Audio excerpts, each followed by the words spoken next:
5 seconds to go.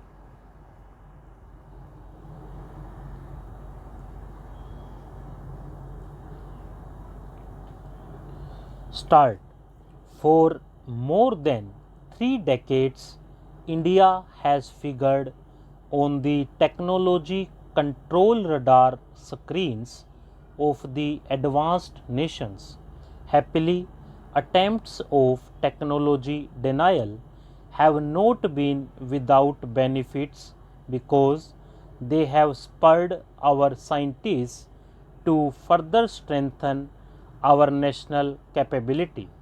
This has reinforced our belief in the maxim that strength respects strength. In this context, I must compliment our nuclear scientists. Their achievements at Pokhran have filled the entire Indian scientific community with self confidence. The second important task before our scientific establishment is that it must get refocused on problem solving, especially meeting the felt needs of our industry, agriculture, and services. For example, our farm production needs to grow at least by 5% a year. This is necessary if we have to reach the goal of creating a hunger free society by doubling our food production in the next 10 years. Our agriculture scientists have many commendable successes to their credit, but they need to redouble their efforts to integrate our Kisan community in the generation, dissemination, and application of knowledge in agricultural sciences. Similarly, our food scientists need to develop cost effective technologies to tackle the problem of enormous waste of fruits, vegetables, and food grains.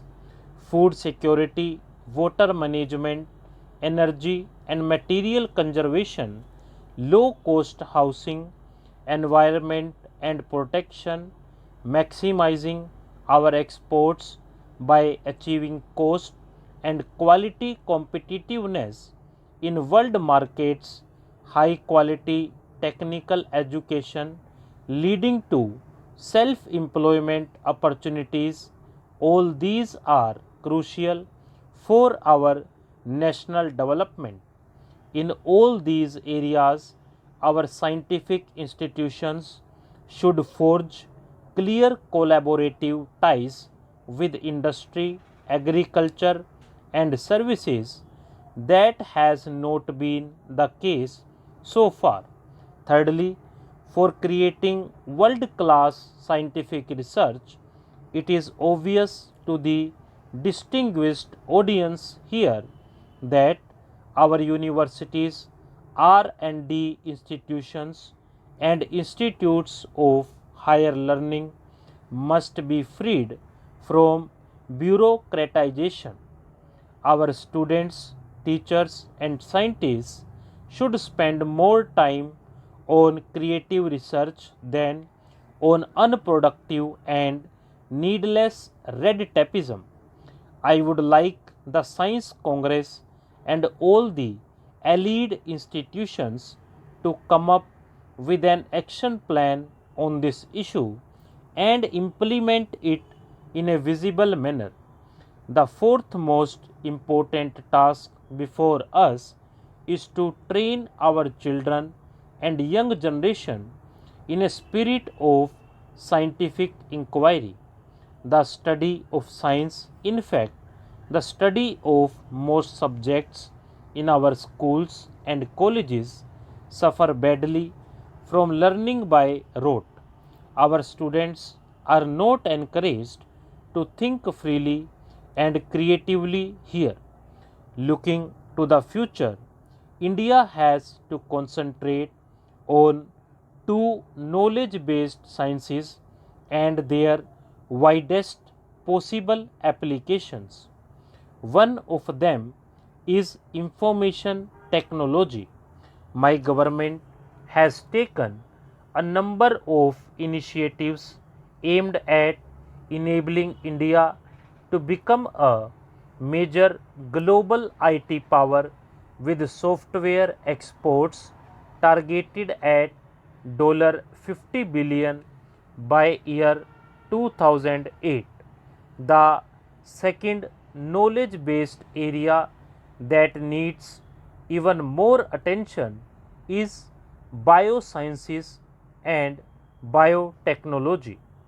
I am happy to note that this subject is the focus of this year's Science Congress. My government's emphasis on IT stems from my firm belief about the supremacy of India's intellectual powers.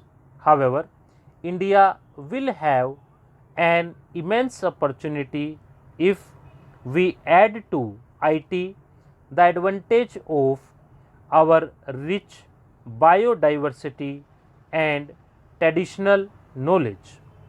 Another multi-billion dollar opportunity with a simultaneous impact on the health of our population will open up then. Then international market for herbal and biotech products in the early parts of the next century is estimated to reach billions of dollars, and India should have a sizable share of this in view of our rich bioresources.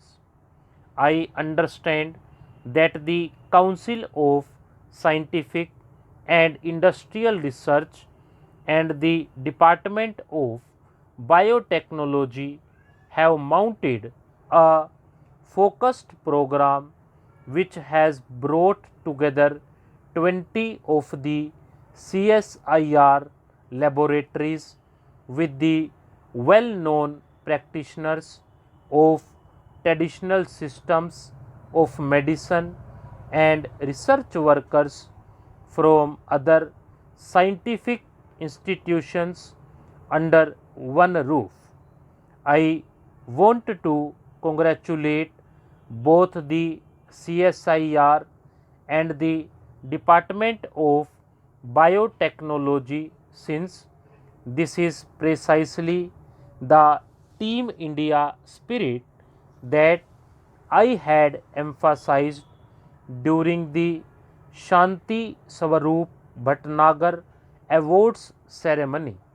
Such a program should not be confined to healthcare issues of only tropical areas, but also those pertinent to the rest of the world like AIDS, Parkinson's disease, arthritis, brain disorders, various cases of cancer, etc. I suggest that the good beginning made by CSIR should be followed with multiples of such programs with a very wide Indian knowledge network.